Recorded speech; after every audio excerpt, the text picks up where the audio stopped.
बान पर आके हमसे मिली है छोरी साइकिलिए से लेके भागो दिली गोरी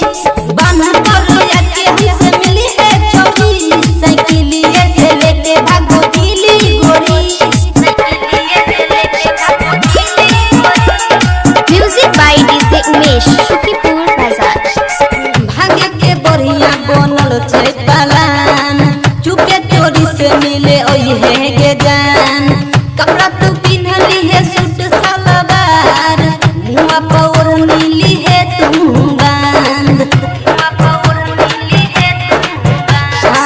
भाग्य के बढ़िया बनल छै पलान चुपे से मिले ओही है के जान कपड़ा तू पिन्हली है सूट सलवार मुआ पर नीली है तू बांध हम घर के पिछुआरी करबो तोरे इंतजार हम घर के पिछुआरी करबो तोरे इंतजार आज रात कैसे झली रे गोरी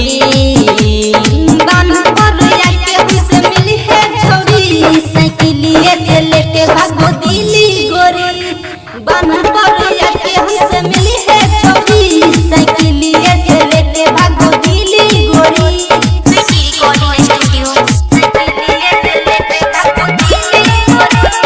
music by DJ Umesh Shukripur बाजार। राइटर रवि के छौ तोहरे प्रयास मिथुन माही रखो दिलवा पर हाथ